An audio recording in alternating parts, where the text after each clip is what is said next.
cada 4 años. Cuando me enfermo un mes, me duele para los otorrinos mensuales. Vemos tantos adelantos de tantos.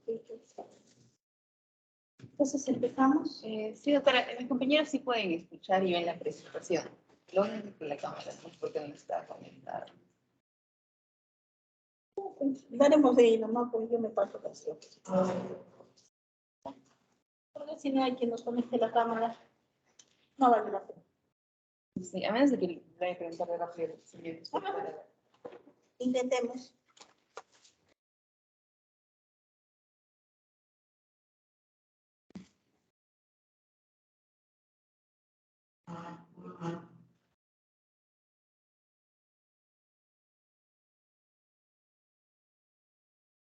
¿Dónde era cámara? Acá era cámara.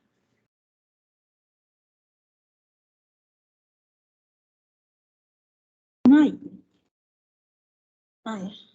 Es que está allá, ¿no? A ver.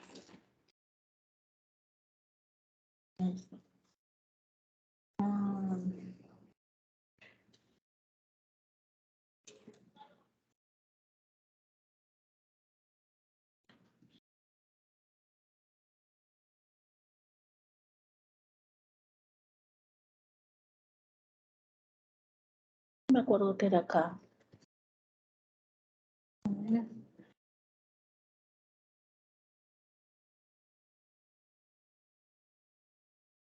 Pero no funciona nada.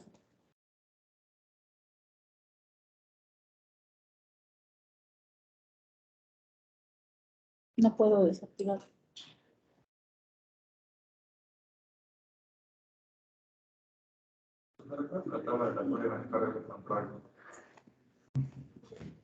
No, el problema es que no está habilitada ya.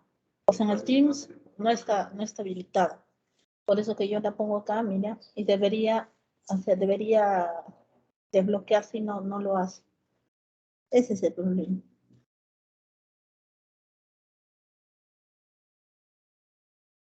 No funciona ninguna de estas.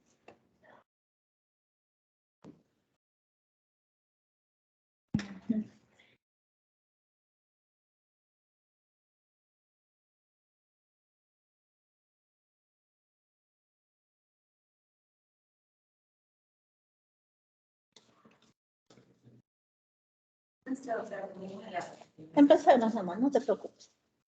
Vamos a...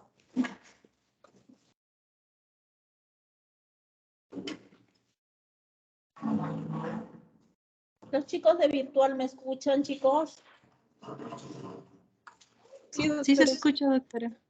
Perfecto, empezamos entonces. Lamentablemente no sé por qué se ha desactivado la cámara, pero mientras vean ustedes la presentación y escuchen mi voz, creo que no habría ningún problema, ¿verdad? Muy bien. El día de hoy vamos a tocar todo lo que es patología del oído. Hemos tratado de resumir, ustedes saben, la patología del oído es bastante amplia. Podríamos estar hablando de cada uno de los temas 1 o 2 días y aún así nos faltaría, pero hemos tratado de resumirlo para que ustedes conozcan la patología y además un poco interaccionen con ella. ¿Por qué? Porque de todas maneras, en el pasar de sus días, en el internado, en el serum, ustedes van a ver este tipo de patología. ¿No?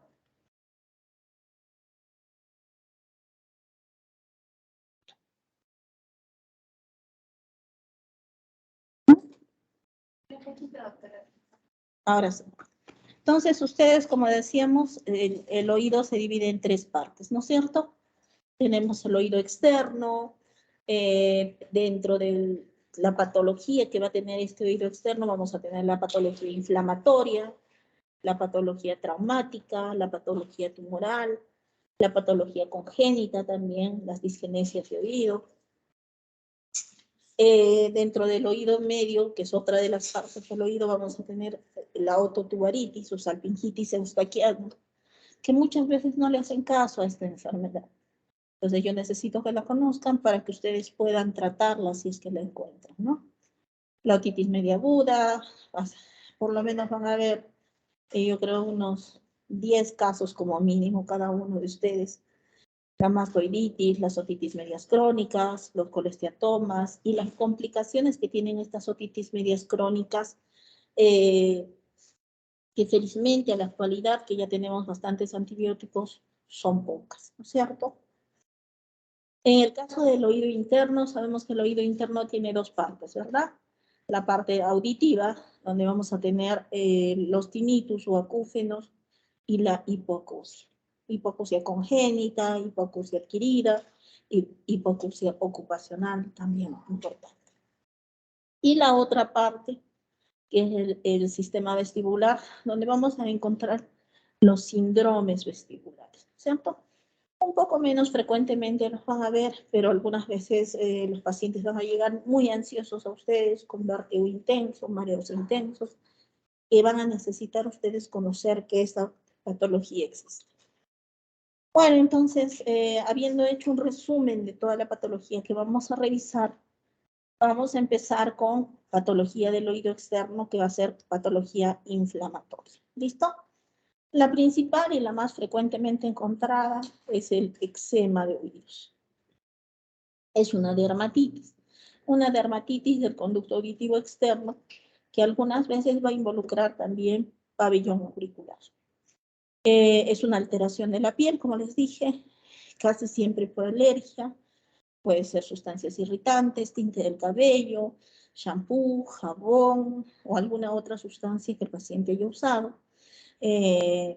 Sequedad, también las personas mayores de la tercera edad, ustedes saben que todas sus glándulas empiezan a secretar menor cantidad de sustancias, ¿no es cierto? Tanto las salivales, las sebáceas, las sudoríparas.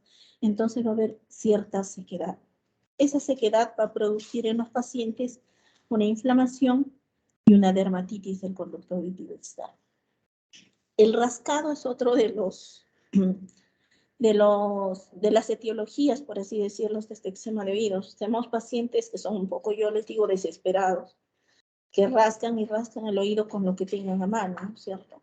Pueden ser bastoncillos, no encuentran bastoncillo, un palito de fósforo, no encuentran palito de fósforo, las llaves. Utilizan cualquier cosa para rascar el oído y también se produce este eczema de oídos. En algunas oportunidades puede ser tan intenso que la piel se engruesa. Se va a engrosar y este engrosamiento, esta lipenificación de la piel hace que el escozor sea mayor. ¿Listo? Entonces, ¿cuál es el tratamiento en este caso? Podemos utilizar hidratantes, humectantes, corticoides óticos nos van a ir muy bien. Siempre evitar productos abrasivos, unos champús muy fuertes, tintes que produzcan alergia en el paciente, los bastoncillos. La limpieza del oído no necesitamos hacerlo. Tiene autolimpieza, ¿no es cierto? Yo recuerdo bien un otorrino mucho mayor que ya no está con nosotros. Decía, cuando el paciente quiere limpiarse los oídos, por favor díganle que con el codo. Entonces, los oídos no hay que limpiar. Si necesitan limpieza, que producen un poco más de cera tal vez, pueden hacerlo después del baño, de cada baño con la toalla. No necesitan. ¿Listo? Muchas veces por querer hacer la limpieza y limpiar mucho, lo que hacemos nosotros es introducir el cerumen y formar los famosos tapones de cerumen, ¿no? Otra cosa importante también, evitemos la humedad en el oído, porque hay personas que hacen que hasta que les caiga el agua de la ducha en el oído, ¿no es cierto? Según ellos, para limpieza. Entonces, la humedad, si es que nosotros tenemos este rascado, esta liquedificación de la piel, estas escoriaciones, pueden producir después una infección del conducto auditivo externo. Entonces, acá vemos la imagen, un eczema de oídos la van a ver así, si es que es agudo va a estar rojito, y si es que es más crónico va a haber una descamación y la piel va a ser media blanquecina. Tenemos una otitis externa, esto ya es una infección. Muchos le dicen a la furunculosis una otitis externa localizada, ¿no es cierto? La furunculosis se produce por la infección de un folículo piloso. Sabemos que en el tercio externo de nuestro conducto auditivo externo tenemos folículos pilosos, glándulas sebáceas, glándulas ceruminosas. Entonces, cuando se infecta uno de estos, se tapa por alguna razón, se produce esta forunculosis.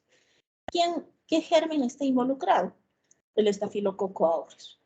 Y lo principal que nos va a referir el paciente en este caso es el dolor. Va a venir un paciente con mucho dolor en el oído, muchas veces, incluido algunos residentes de otorrinolaringología, les comento cuando recién empiezan, hacen la otoscopía y me dicen, no, doctora, no tiene nada. ¿Cómo no va a tener nada? ¿Por qué? Porque ellos no miran externamente.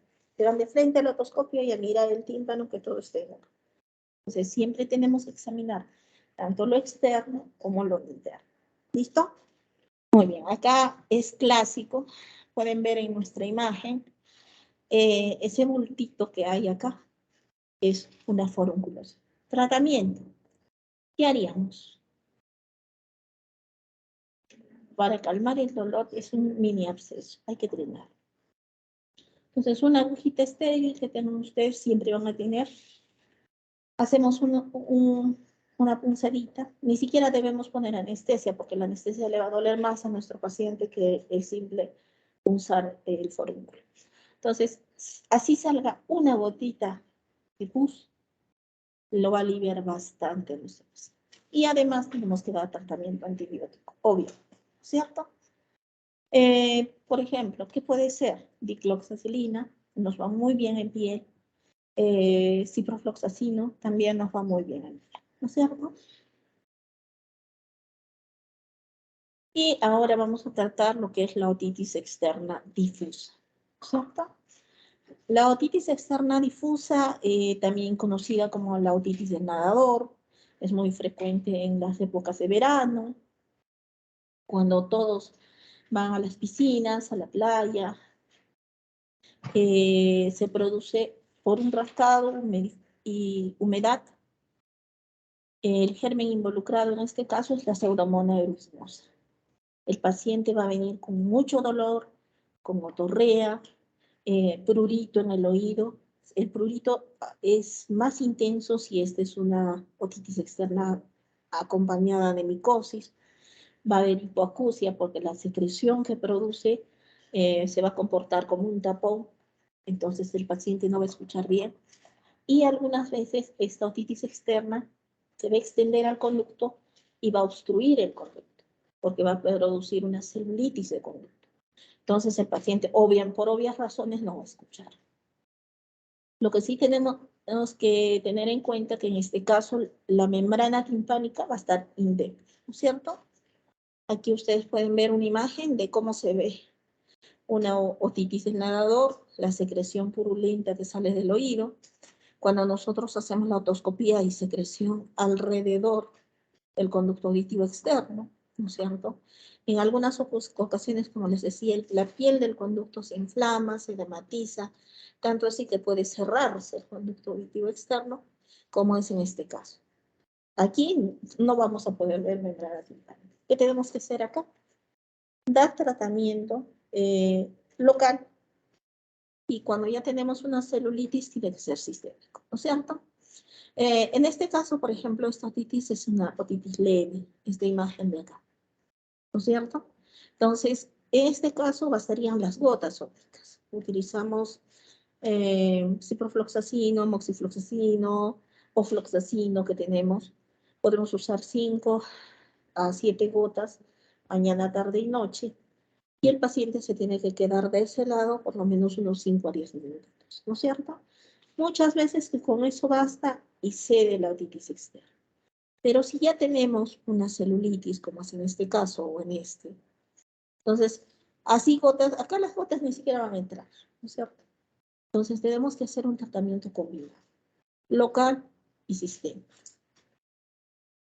¿Qué podemos utilizar? Amoxicilina clavulánico, cefuroxima, ceftriaxona. Sí podemos combinarla con ciprofloxacino en algunos casos, sobre todo si el paciente tiene alguna patología de fondo, ¿no? Y tenemos otro caso que este sí merece que ustedes lo conozcan porque puede llevar a la muerte a nuestro paciente, ¿cierto? La otitis externa maligna. Es una otitis que se presenta siempre en inmunodeprimidos o diabéticos. ¿Listo?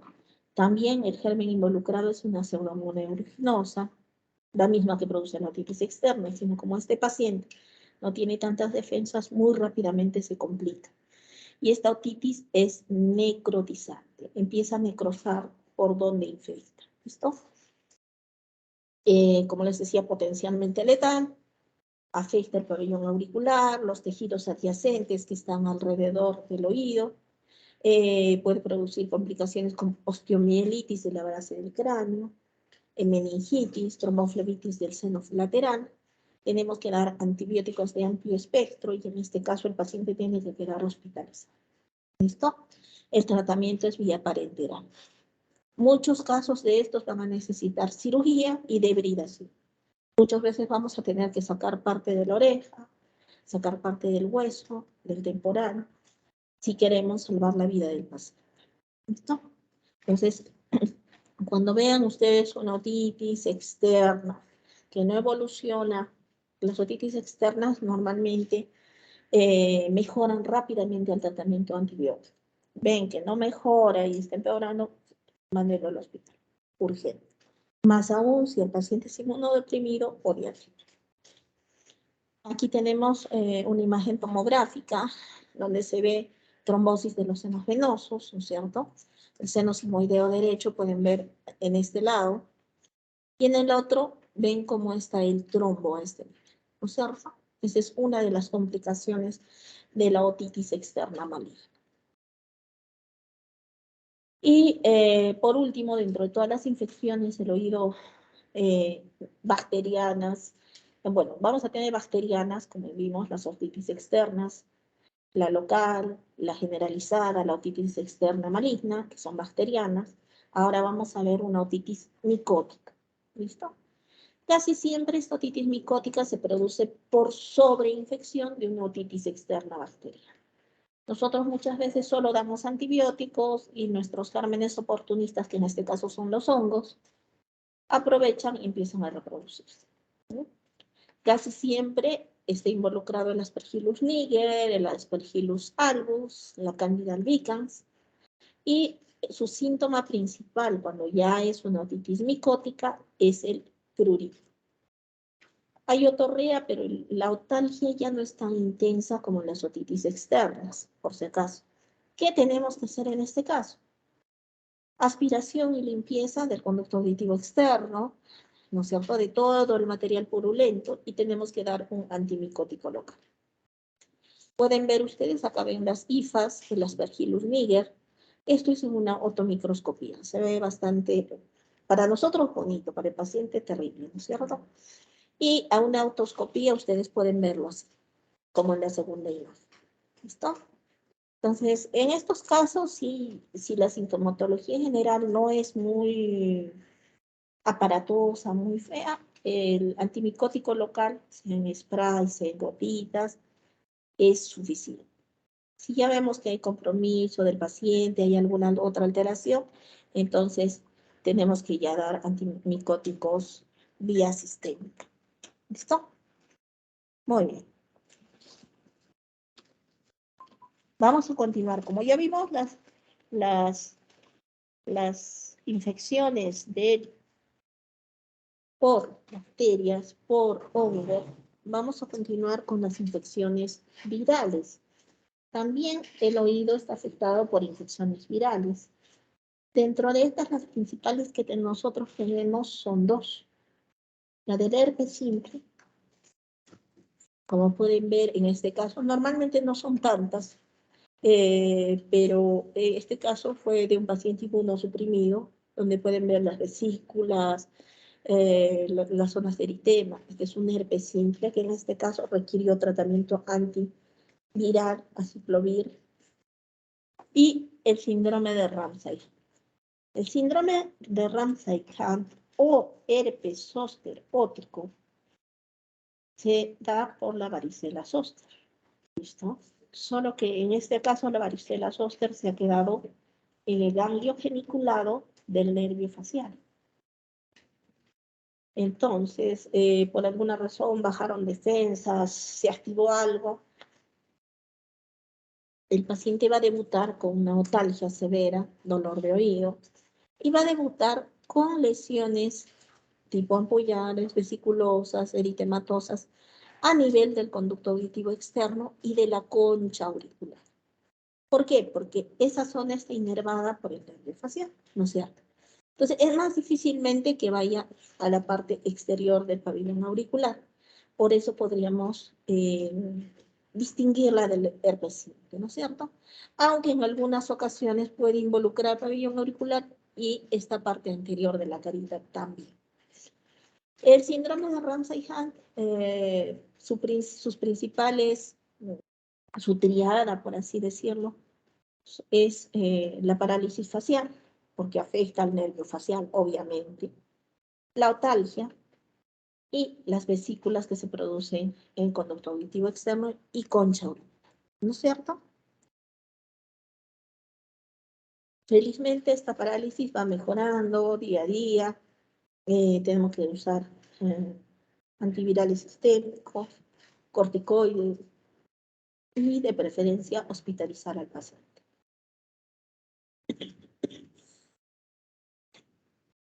Perdón. Y otra de las afecciones virales dadas por rinovirus es la otitis externa bulosa o otitis bulosa o meningitis bulosa, ¿no es cierto?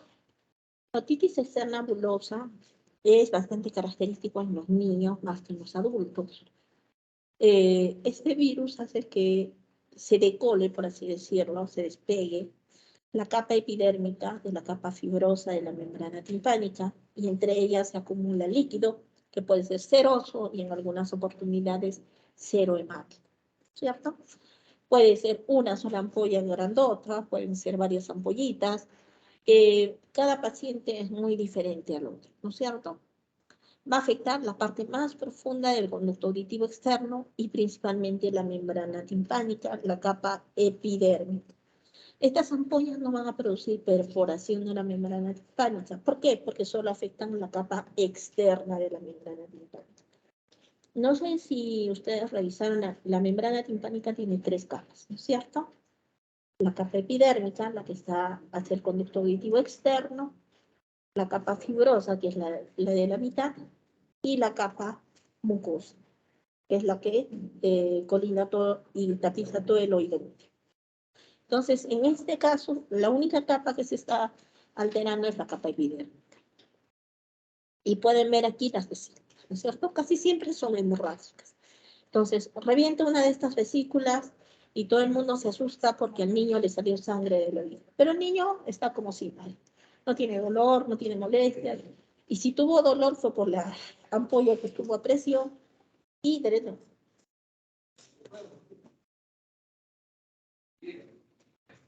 Otra de las patologías que también involucran oído externo son la patología infecciosa o inflamatoria del pabellón auricular. En este caso tenemos las pericondritis, ¿no es cierto? Felizmente son poco frecuentes, tal vez ustedes no logren ver ninguna, son realmente poco frecuentes, producen signos inflamatorios en el pabellón auricular. El germen involucrado en este caso también es la pseudomonas aeruginosa, casi siempre esta se produce después de un trauma, algunas veces la hemos tenido postquirúrgicamente, porque nosotros para poder hacer timpanoplastías entramos por la parte posterior y cogemos un pedazo de cartílago de la concha auricular para poder nosotros hacer una miringoplastía, ¿no es cierto? Entonces algunas veces falta de asepsia, antisepsia, puede infectarse el cartílago y producir una condritis, una pericondritis, ¿no es cierto? Se infecta el pericondrio, hace que se deforme el cartílago y puede producir todo este tipo esta variedad de originitas en coliflor, post-pericondritis. Tenemos una patología particular que es la policondritis recidivante, que también afecta a los pabellones auriculares, pero además esta puede afectar los cartílagos de laringe, puede afectar el cartílago septal. Entonces, esta se diagnostica mediante biopsia. ¿Listo?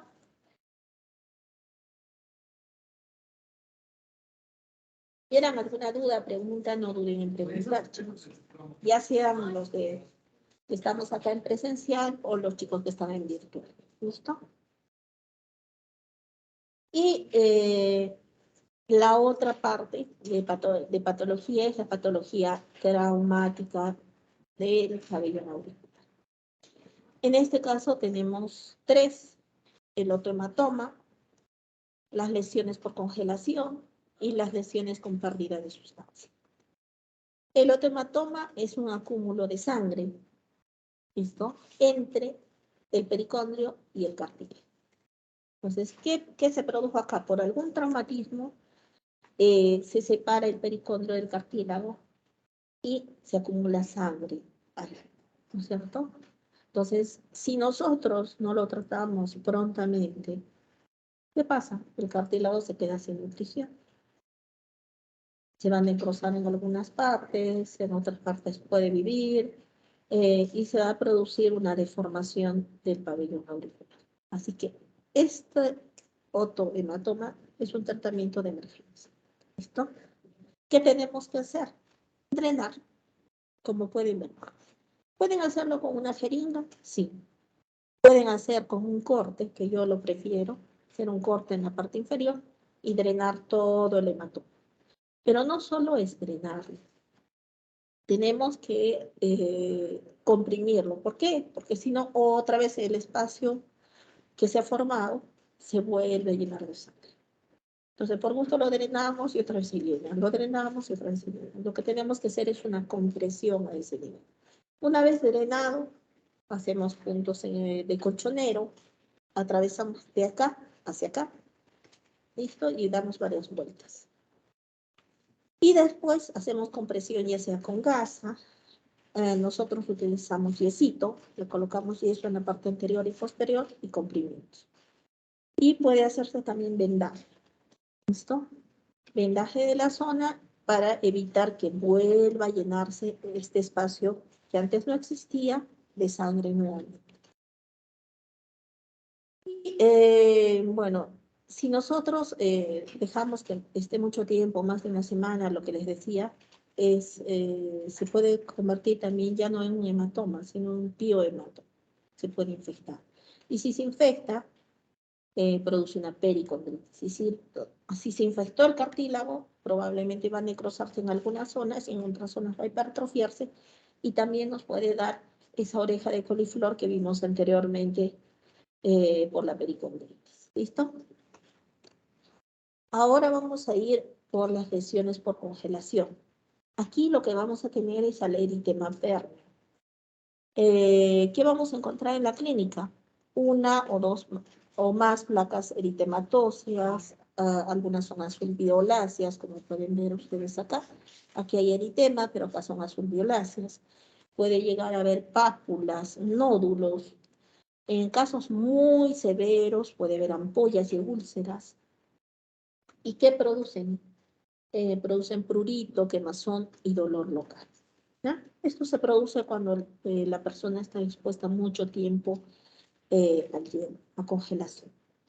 Lo vemos muy raramente, rarísimamente, pero para que ustedes sepan, algunos van a ir a trabajar a lugares muy altos cuando hagan el serum, así que pueden tener casos de esto.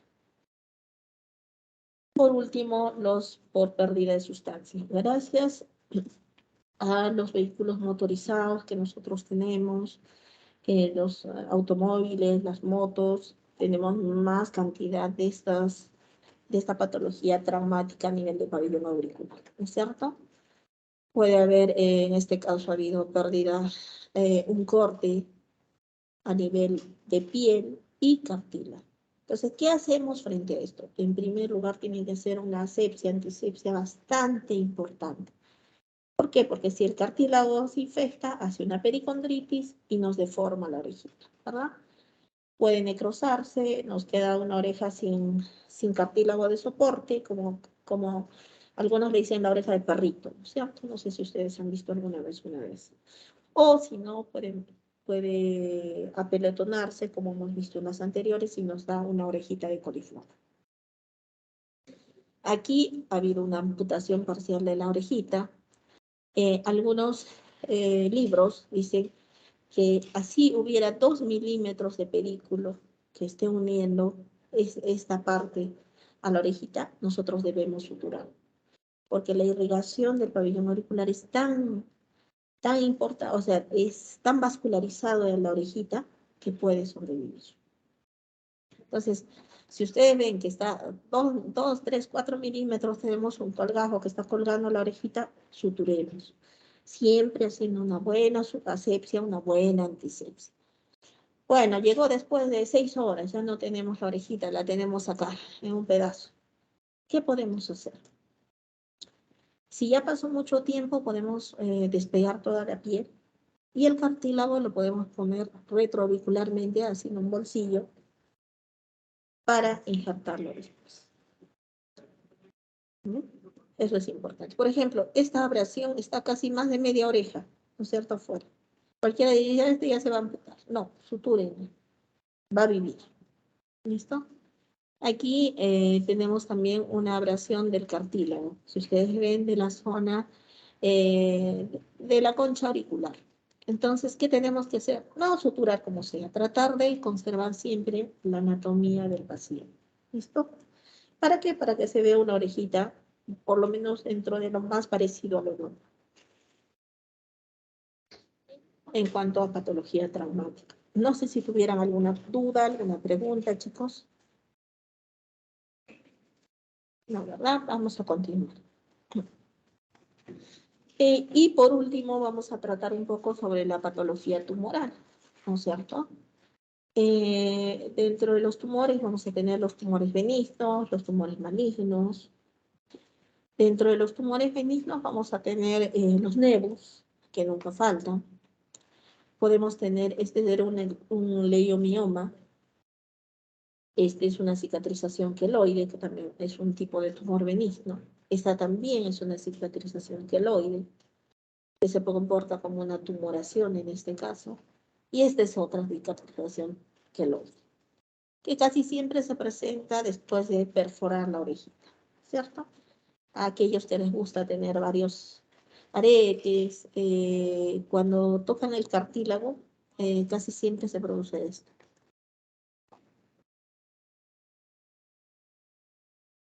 ¿Qué podemos hacer con esta cicatrización queloide? En algunos casos podemos retirarla mediante cirugía y podemos infiltrar corticoides para que no se vuelva a producir una cicatrización queloide. Y también se ha visto que la compresión en esa zona hasta que cicatrice hace que disminuya la formación de queloides. Y tenemos también las tumoraciones malignas. Lo más frecuente en el caso del oído externo tenemos el carcinoma vasocelular. Esta es una imagen de un carcinoma vasocelular. No son tan malignos, por así decirlo, porque su invasión es casi siempre local. Entonces no dan metástasis a distancia, a menos que haya pasado mucho tiempo. Y aquí en Arequipa es muy frecuente debido a nuestra radiación, ¿no es cierto? Muchos se protegen la cara, se echan bloqueador y de las orejitas se olvidan, ¿no es cierto? Entonces, siempre buscar, si hay una pequeña úlcera que no sana, que ya está más de un mes, preferible biopsiarla, hacer una biopsia exéresis, ¿no? El carcinoma espinocelular es un poco más agresivo, la invasión es más rápida, se ve que avanza un poco más bruscamente, por así decirlo. Entonces también hacer biopsias de este tipo de lesiones, ¿ya? Y de preferencia biopsia exéresis, ¿no es cierto? No queremos llegar a este tipo de carcinoma epidermal, ¿verdad? Así que siempre los médicos que van a estar en primera línea, en atención primaria, tienen que diagnosticarlos antes de que lleguen a esto. ¿Listo?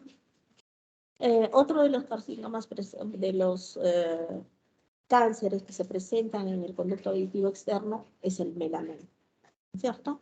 puede ser melanoma de conducto auditivo externo o puede ser un melanoma de pabellón auricular. Si ustedes ven, este parece ser inofensivo, sin embargo ya tiene metástasis a distancia. Entonces los melanomas son bastante agresivos. Pueden estar de menos de 1 centímetro y ya dieron metástasis a distancia. ¿Listo? Así que tener muy en cuenta cuando vean estos nébulos irregulares, con zonas más coloridas, con zonas menos coloridas, siempre tenerlas en cuenta. Y vamos a ver lo de, terminando toda la patología de oído externo, vamos a empezar con la patología de oído medio. ¿Listo? No sé si en oído externo tienen alguna duda, pregunta. Me olvidé de comentarles, lo tenía en la otra presentación, lo de patología congénita, las microtias, las diferentes microtias, ¿no es cierto? En las microtias hay diferentes grados. Ustedes saben que de los arcos branquiales se forma el pabellón auricular y el conducto auditivo externo. Entonces, eso casi siempre es una patología más congénita. ¿Qué ofrecer al paciente? Que lo vea un especialista para ver qué podemos hacer. Lo principal es que le reconstruyan su orejita. ¿Por qué? Porque los niños son muy crueles. Entonces, el paciente con su otro oídito va a escuchar. Y si no va a escuchar, le podemos poner un audífono de vía ósea. Pero la orejita sí hay que tratar o de reconstruirla o ponerle una prótesis. ¿Listo? Bueno, vamos a hablar del oído medio, la ototubaritis. La ototubaritis, no sé si ustedes se acuerdan por anatomía de la trompa de Eustaquio, que va a la rinofaringe, ¿no es cierto? Y de la rinofaringe comunica hacia el oído medio, la parte anterior. Entonces, esta, imagínense que tiene 2 a 3 milímetros de diámetro. Entonces, cualquier infección catarral puede producir una inflamación a nivel de esta, y lo que va a hacer es taparse, ¿no es cierto? Pero puede producir problemas a nivel de la trompa de Eustaquio. No sé si podremos ver este video, a ver si carga, que aquí nos enseña cómo funciona la trompa de Eustaquio. Desde virtual.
Muy bien, eso era lo que les quería mostrar. Vamos a continuar entonces. En este caso, esta inflamación produce molestias como una sensación de oído tapado, puede exudar líquido dentro del oído medio, puede producir dolor de oídos y un dolor que se refleja hacia la zona posterior de la nariz, ¿no es cierto? Hacia la rinofaringe. ¿Qué tratamiento damos en este caso en una ototubaritis? ¿Qué se les ocurre? Podemos usar corticoides, descongestionantes, antiinflamatorios que nos van a ayudar bastante. Pero si ya tenemos en el vuelo un paciente quejándose de dolor de oído que en algunas ocasiones puede producir hasta perforación de la membrana timpánica que se llama un barotrauma. Entonces, ¿qué podemos hacer ahí? Puede masticar un chicle, podemos, algunos pacientes se recomienda cuando están resfriados que una hora antes del vuelo me tomen algún antigripal y un antiinflamatorio, ¿cierto? Eso es importante recomendar a nuestros pacientes. O nosotros mismos cuando estamos agripados y necesitamos tomar un vuelo, una hora antes siquiera del vuelo necesitamos tomar un antigripal y un antiinflamatorio. ¿Listo? Porque si no vamos a padecer de otario. Vamos a continuar la patología de oído medio, revisando la otitis media. Algunas veces las otitis medias se presentan solo como meningitis, una inflamación solo de la membrana timpánica. Puede estar o no combinada con una otitis externa o puede estar o no combinada con una otitis media, ¿no es cierto? Son los casos más simples de otitis media aguda, a veces solamente antiinflamatorios y con eso cede la molestia del paciente, ¿cierto? Por ejemplo, esta es una otitis media catarral, vemos burbujas en la parte posterior y muchas veces el paciente sí tiene una sensación de oído tapado, pero no tiene dolor, no tiene mucha molestia. Y este es el caso de un paciente que tenía un resfrío común. ¿Listo? Y cualquiera que mirara su oído se asustaría, ¿verdad? No, no es un resfrío común. Son burbujas transparentes, no tiene, puede complicarse, claro que sí, puede complicarse con una otitis bacteriana. Este es el caso, como revisamos anteriormente en patología del conducto auditivo externo, de la meningitis bulosa, ¿no es cierto? En este caso todavía las bulas son cerosas y que pueden drenar hacia el conducto auditivo externo. En el caso de las otitis medias ya supurativas, agudas, es una infección del oído medio, casi siempre de inicio súbito, un curso breve, un paciente que debuta con un dolor de oído intenso, fiebre alta, eh, por eso dice que es identificable por medios clínicos y está generalmente dada por infecciones bacterianas que van a proceder estas de la nasofaringe a través de nuestra trompa de Eustaquio, ¿no? Alrededor de los 12 meses de vida, 2/3 de todos los niños han tenido por lo menos un episodio de otitis media aguda, que quiere decir que es bastante frecuente. ¿Listo? A los 13 años de edad, dice que el 40% de los niños ha sufrido 3 o más episodios de otitis media aguda. ¿Por qué los niños? Porque los niños no tienen la inmunidad, ¿no es cierto?, contra estos gérmenes. Poco a poco la van adquiriendo. Y son los primeros años que están en guarderías, que están yendo al colegio, al preescolar, donde se contagian más fácilmente. ¿Qué gérmenes están involucrados en esta patología? Streptococcus pneumoniae, Haemophilus influenza, Streptococcus del grupo A y Moraxella catarrhalis. Esos son los principales bacterias encontradas en las otitis medias agudas. Pero no solo hay bacterias, también pueden haber virus, ¿no es cierto? Y los principales virus involucrados en este es el rinovirus, adenovirus, influenza, parainfluencia y el virus sincitial respiratorio. Cuando nosotros ya hemos hecho un diagnóstico de otitis media, ¿qué tenemos que hacer? Podemos observar, siempre y cuando sepamos que es un niño que de repente, si los papás son muy preocupados, que sabemos que nos van a traer al día siguiente o a los 2 días para control, sabemos que ellos nos van a vigilar, podemos observar. Si muchas veces vemos que el niño tiene mucho componente general, tiene mucha fiebre, mucho malestar general, mucho dolor en el oído, tenemos que empezar ya a dar tratamiento, ¿no es cierto? Vamos a amoxicilina, perdón, a 80 miligramos kilogramo día, lo fraccionamos en 2 tomas. Controlamos a las 48 y 72 horas, ¿listo? Si hay una mala evolución, empezamos otra vez con amoxicilina. Si evoluciona mal, amoxicilina ácido clavulánico. Y si fracasa, tenemos que hacer una tímpanocentesis y empezar con ceftriaxona. Si además no mejora, persiste la molestia, tenemos que cuestionarnos si realmente esta es una otitis media aguda o ya es otra cosa. ¿Listo? Es un algoritmo bastante sencillo para que ustedes puedan tratar una otitis media aguda. Y aquí les he traído las fases de la otitis media aguda, ¿no es cierto? Sabemos que hay una fase primero eritematosa, congestiva, una fase de abombamiento y de supuración, y luego la fase de resolución. Dentro de las infecciones también del oído medio vamos a tener la mastoiditis. La mastoiditis es la complicación más frecuente de la otitis media aguda. Tal vez ustedes ya no vean tantas mastoiditis como había antes. Bueno, nosotros los otorrinolaringólogos hemos visto ya pocas mastoiditis. Yo les contaré, en más de 12 años de otorrino, he visto unas 5 mastoiditis, no he visto más. Entonces ya es bastante menos frecuente porque el uso de antibióticos se ha generalizado, ¿no es cierto? La mastoiditis suele expresarse como un absceso subperióstico. Ustedes van a tocar la mastoides del paciente, va a haber dolor, a la percusión un dolor intenso, y si ustedes palpan va a estar medio blandita esa zona. ¿Listo? Es un absceso subperióstico. Que va a ser en este caso lateral a la cortical de la mastoides y medial hacia la concha del pabellón auricular en esta zona. Casi siempre se presenta a 2 semanas de una otitis media aguda. ¿Listo? ¿Qué tenemos que hacer? Si no podemos hacer cultivo, tenemos que hacer una miringotomía de todas maneras para que drene la secreción purulenta. No podemos hacer miringotomía, podemos hacer una punción directamente en esa zona y extraer el material purulento. ¿Listo? Antibiótico terapia intravenosa. Si ya hemos utilizado, como han visto en nuestro algoritmo, hemos utilizado amoxicilina, luego amoxicilina ácido clavulánico, luego hemos utilizado ceftriaxona. ¿Qué nos queda? Las mastoiditis, el tratamiento es con ceftazidima. ¿Listo? Tenemos acá el absceso superióstico que les comentaba. Ustedes van a ver la orejita del paciente hacia adelante, está más tirada hacia adelante, bastante característica.